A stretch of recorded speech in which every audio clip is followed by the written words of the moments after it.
aaladda dareenta dhaqdhaqaaqa ee shirkadda Microsoft ee la yiraahdo Kinect ayaa dib loo habaynayaa. Waxaa loo diyaariyay kombiyuutarada iyo waliba dadka gameka ku ciyaara oo loogu talagalay in loo dhaweeyo aaladdan.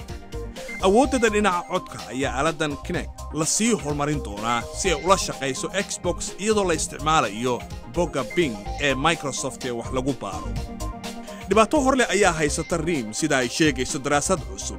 xitaa macaamiisheeda ganacsiga ayay u muuqataa inay isaga guurayaan BlackBerry-gooda la jeclaa iyaga oo doonaya iPhone 4S.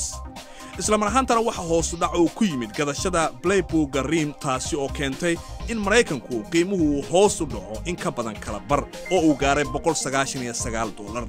weli waxa uu ku jiraa shirkad wanaagsan, laakiin Chromebook-ga Google ayaa isna qiimihiisa waxa hoos loogu dhigay ilaa 20%. website-ka Groupon ayaa caan ku ah qiimo dhimista, laakiin waxa uu muuqataa inuu khatar ku noqon karo jiritaanka ganacsiga uu horumariyo.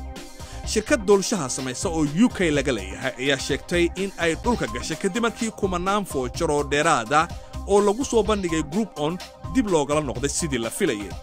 markii hore shirkadda la yiraahdo Need a Cake ayaa ku yabahday 75% qiimo dhimis doolshaheeda, laakiin ma aanay awoodin inay keento dalabkaasi degdeg ah 8500 oo guud ahaan laga soo codsaday, taasi oo wax u dhintay dalabkoodii 100 ahaa ee bil walba.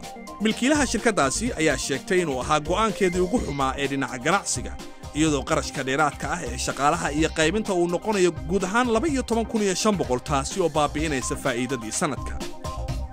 hay'adda isgaarsiinta Pakistan ayaa isaga hartay qorshe ay samaysay maalmo ka hor oo ay ku mamnuucayso fariimaha qoraalka ee mobile-ka la isugu diro in ka badan 1000 eray oo ay sheegtay inay yihiin aflagaado. waxay u qaybisay shirkadaha mobilada liis ay ku qoran yihiin erayadaasi, laakiin waxaa jiray liis kale oo aan la xaqiijin oo internetka lagu faafiyay. kadib cambaareen culus oo dadka uga timid ayaa waxa ay sheegtay in ay la tashan doonto shirkadaha mobilada ka hor inta aanay go'aansan inay ku dhaqaaqdo mamnuucidda.